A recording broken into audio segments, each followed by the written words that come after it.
ஒரு அரசன் இருக்கின்றான், அரசனுடைய மகன் தான் அரசன் இல்லை, அரசனுடைய மகனுக்கு அந்த இன்ட்ரெஸ்டே இல்லைன்னா நீங்கள் வலுக்கட்டாயம் ஆகுறீங்க.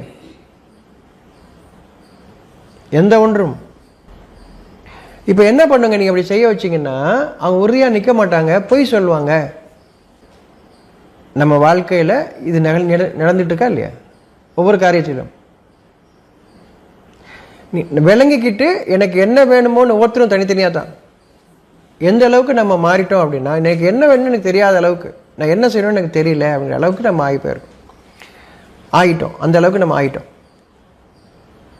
இப்போ உணர்வை நம்ம பின்பற்றும் போது, நான் என்ன அதை பின்பற்றும் போது நான் எனக்கு எது பிடித்தம் இல்லையோ அதை செஞ்சிட்ருக்கேன்னு ஃபஸ்ட்டு விளங்கிட்டா என்ன பிடிக்குதோ செய்ய ஆரம்பிங்க. அதை வாழ்க்கை நிச்சயமாக ஒருத்தருக்கு உண்டு. நான் மற்ற மனிதர்களை மதிக்க ஆரம்பிக்கணும். முதல்ல நான் ஏன் சில காரியங்கள் சில வேலைகள் செய்ய மாட்டேறேன், அந்த வேலை செஞ்சால் யாரும் மதிக்க மாட்டுறாங்க அப்படி இல்லையா? இன்றைக்கி எல்லாரும் முதலாளியே தான், வேலை செய்கிறதுக்கு ஆளே இல்லை. வேலை செய்கிறவங்களும் முதலாளின்னு நம்ம மதிக்கணும் இல்லையா? அப்போ வேலை செய்யக்கூடியவங்க நம்ம மதிச்சா தான் அந்த வேலை நம்ம செய்யும்போது நம்மளே மதிப்பு இருக்கும் இல்லையா? அப்போ நான் தான் தொடங்கணும், யாரும் அதை செய்ய மாட்டாங்களே. ஏன்னா அப்படி தானே எல்லாரும் பழகி வந்திருக்காங்க. நீ நல்லா படிச்சுட்டு நல்ல வேலைக்கு போ, நான் படுற கஷ்டம்லாம் நீ பட வேணாம். அப்படி தான் ஒரு காலத்தில் ஒரு டைலாக் தொடர்ச்சியாக எல்லா வீடுகளிலும் கேட்கும். நான் பட்ட கஷ்டம் நீ பட வேண்டாம், நான் பட்ட கஷ்டம் நீ பட வேண்டாம் அப்படின்னா, அப்போ இவங்களே பிடிக்காம ஒன்று செய்கிறாங்க.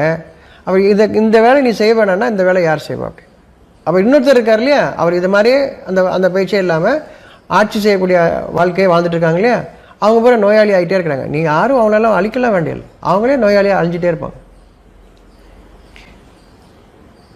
ஏன்னா எந்த ஒன்றும் செய்யாமல் இருக்கும்போது மனசு அமைதியாக இருக்கணும், உடம்பு வேலை செய்யணும். இவங்க உடம்பையே வேலை செய்ய விடாமல் வச்சுக்கலாம் நினைக்கிறாங்க. இனப்பெருக்கம் மட்டும் செய்யணும் அவங்களுக்கு. அந்த குழந்தைகள் ஆரோக்கியமாக இருக்காதுங்க வச்சுக்கோங்க. அவங்க தன்னை போல அழிஞ்சிடுவாங்க. இல்லைன்னா அவங்களுக்கு குழந்தைகளே இல்லாத கூட உருவாயிடும்.